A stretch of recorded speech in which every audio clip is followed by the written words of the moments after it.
Now, Quebec is about to have the strictest pot laws in Canada.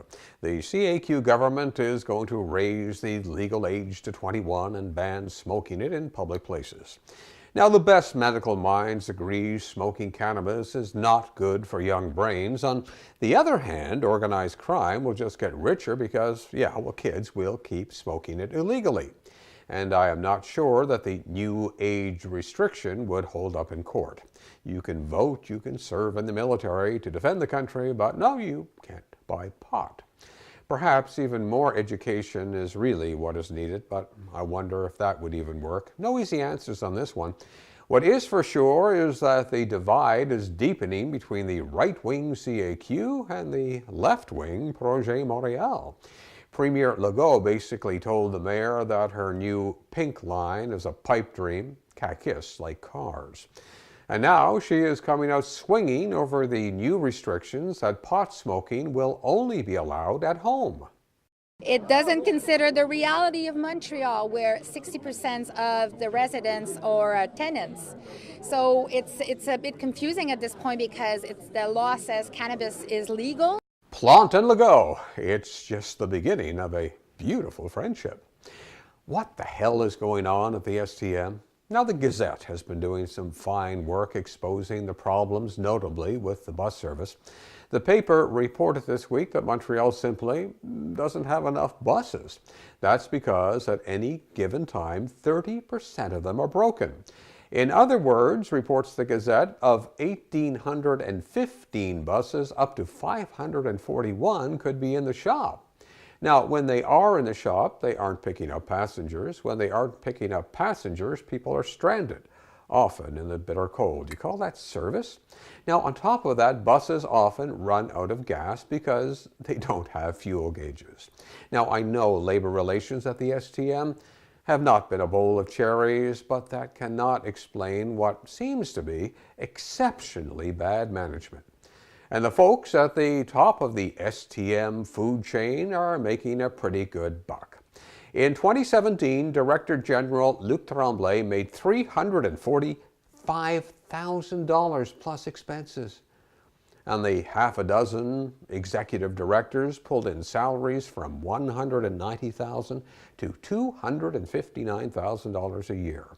Hell, the mayor, Valerie Plante, only makes $168,000, far less than any of the mandarins running the STM.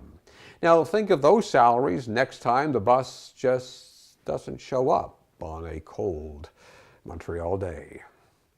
Now, speaking of the mayor, she spent much of the week profoundly apologizing for speaking too much English. She took to Twitter to announce her mea culpa. Well, never mind, the event was to announce investment in Montreal by 3 firms from the UK. That's the United Kingdom, where they speak the Queen's English. 3 firms putting money in Montreal, but the guardians of the Francophone galaxy, the deep thinkers at Quebec Media, denounced Plante's Anglophile speech, and one hack confronted and even chastised her. D'adresser en anglais, si je ne me trompe pas. Seulement en anglais. Ça a été assez marquant. On assiste souvent les journalistes à des annonces comme ça. Puis là, je me disais, c'est-tu un hasard? C'est un oubli? Il me semble. Ah non, c'est plus... Je vais réécouter, mais il me semble que c'est 100% en anglais. Vous êtes la seule à avoir fait ça, à part les mais... Fait que là, vous me demandez quoi? Ben, je vous demande si c'est normal, si c'est un beau message à envoyer. Je suis journal de Montréal, je me demande si c'est la mairesse de Montréal, une des plus grandes villes francophones au monde, qui s'adresse en anglais. C'est la question que je vous pose. Now, Plante was only using good manners, but put in her place, she saw the light of linguistic purity and said she was sorry for her lack of probity. Quebec sometimes is a very small place with some very small minds.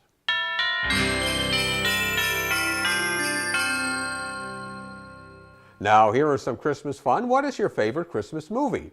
There is a raging social media debate about whether Die Hard is a Christmas movie.